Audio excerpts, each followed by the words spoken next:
After last year's big AI promise and failing to deliver, Apple needed a big win this year. They needed to give an actual update that refreshed the phone, and they did. Even though we don't have the everything AI that they promised, what they have given us in iOS 26, in my mind, makes up for it. Let's dig into my favorite features that have made the biggest quality of life changes and just cool updates. Okay, let's start with Apple Music.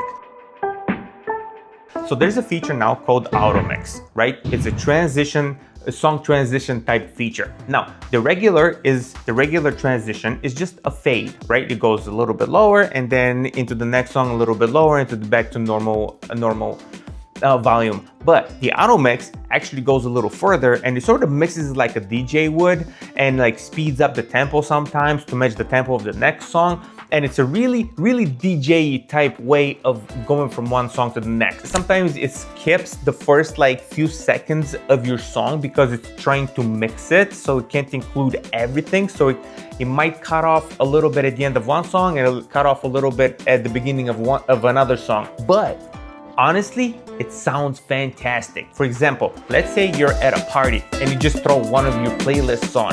Turn that feature on and the mix between songs is gonna be just like a DJ. It's gonna be basically like you're at the club.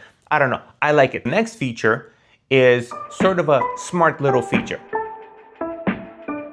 It's hidden in the screenshot. So when you take a screenshot, you can circle whatever part of the screenshot. Let's say there's an item in a picture that you want to know what it is, right? Well, you screenshot that and you circle the particular item, and it's instantly going to pull up whatever you can find on the web of this or a similar item. It's pretty nifty. It works really good. It's not perfect. It's about, I gotta say, it's about probably 7 or 8 out of 10. It does miss the mark sometimes because I had circled the Nintendo Switch. You would think it'd be like super easy, but it actually pulled up the game that the Switch was playing. It couldn't pull up the Switch itself. I wanted the Switch, but it pulled up the game that it was playing on the Switch. You know, almost too accurate, but it has some quirks for like basic things. It works fantastic.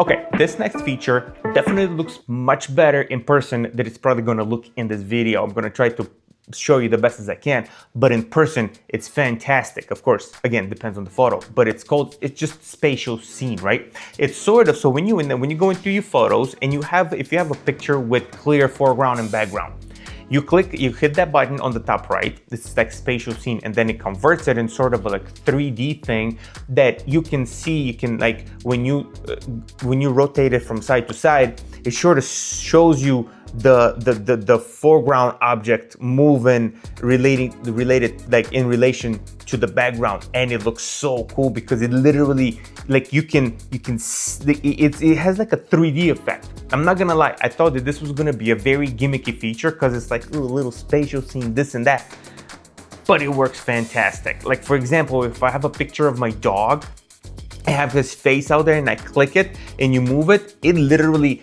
adds depth to the picture. It's sort of like when live photos were first announced. I'm like, this is a gimmick, right? But instantly when I saw what live photos were all about, like when you can hold it and brings you back into the moment of what actually was, I was like, oh my God, I was sold. I always shoot live photos. This is sort of the same thing.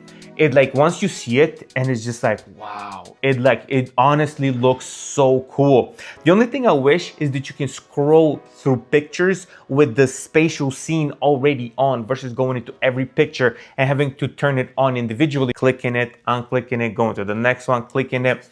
It's a little bit of a pain. This next feature it's not really a feature, but I just wanted to bring it up. Because everybody talks about the new glass icons, right? Like how cool the new glass icons look. I'm like, for me, they're just okay. But also nobody talks about the fact that you can, when you turn the glass icons on, the glass icons have dark mode. So they're actually dark glass. And somebody who likes dark icons much better, that looks much better than the regular glass icons. And like, I feel like not many people know that you can turn the glass icons into dark glass. And also, some people don't like that glass transparency look. I personally love it. Love the glass look. Like, I have no problem with it, but some people, it just bothers them for whatever reason, and that's perfectly fine. But you can go into accessibility and turn the transparency off, and then it just pretty much, it looks normal. Okay, now this next feature is very welcome. I personally love it. It's custom colored backgrounds in messages. Why not? Who would have thunk it? You know what?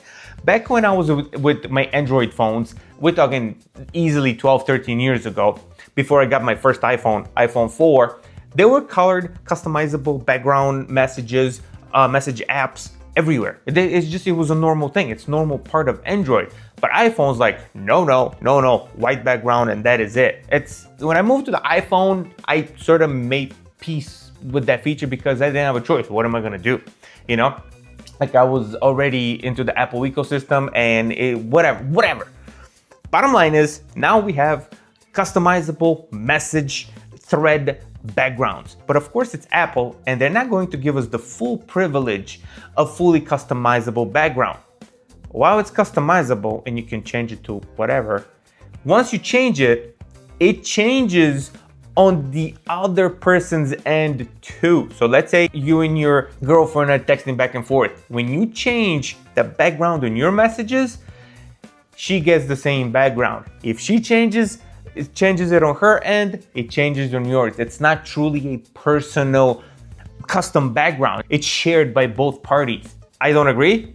I'm one of those people. I'm like, can I make my background mine? And I don't need you to see what I'm making it. It's me, it's personal. Like, I don't want you to see what my background is. And in all honesty, I'm only going to update the backgrounds on the people I most chat with. It's gonna be like 5, 6 backgrounds change. I'm not changing it on absolutely everybody. The next is the camera app. The camera app is probably one of my most used applications. I'm a picture taker. I'm a picture and video taker. Everywhere I'm at, I'm like, I need to snap this, snap this, snap this, snap this, snap this. I'm snapping everything. The camera app was always a little clunky when it came to like choosing aspect ratios, megapixels, frames per second, any of that. Like, for half of the things, you had to go into the settings app, change it in there, and then go back into the camera app. It was just a little bit of a pain to do.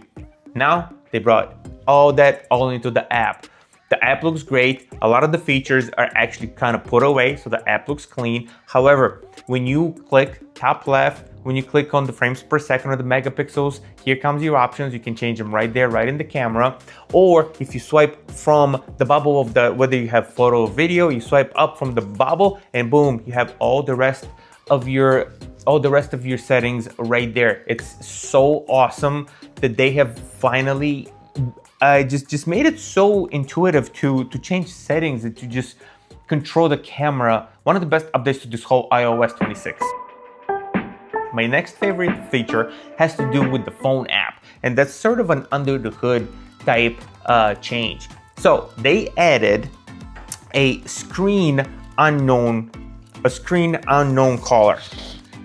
Screen unknown caller. So basically anybody that is not in your list, you can screen their calls. You can never ask the reason why they're calling. So that means when somebody calls them, the phone picks up and they're like, hey, leave a message quick before we actually send the real call over to the caller, right? So they have to say, hey, my name is so-and-so and this is why I'm calling, right? I like it because it's gonna make it so much harder for spam callers to make it over through to us. Okay, next feature is actually one of my favorites. You guys, I'm a snoozer. I love to snooze.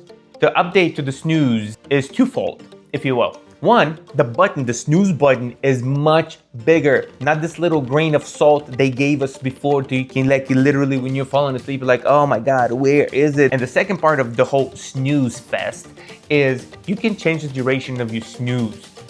9 minutes? I don't know who came up with this whole 9-minute snooze. Oh, let's not make it 10, let's just make it 9. Like, dude, what? First of all, I'm a 5-minute snoozer. I don't need 10. 10 may be a little too much. In 10 minutes, I can snooze twice. I know it doesn't make sense to non-snoozers, but to snoozers, you guys get me. All these changes, you guys, they seem so basic, right? They seem so basic, but they're like actual quality of life changes that Apple gave us, and I'm here for it. I am actually here for it. iOS 26 is an amazing update, from the looks to the features to the changes to everything. It feels like a new phone. Honestly, it's one of those software updates that it actually makes the whole phone feel refreshed. Kudos, Apple. Honestly, kudos. It's a very rare thing that Apple gives us so much in one update, but they did, and I'm here for it. I have to check out iPad OS 26 and Mac OS 26. I want to see both of them, and I might make videos for both of them just to see what other features are, because I'm sure there's going to be a couple extra features on the iPad, you know. So stay tuned for those. And all right, guys, that's all I have. If you don't have iOS 26 yet, you know what? Go get it. I know it's still in beta, but it's fairly stable. Just go get it. You're gonna love it. Anyway, all right, guys, see you on the next one. Peace.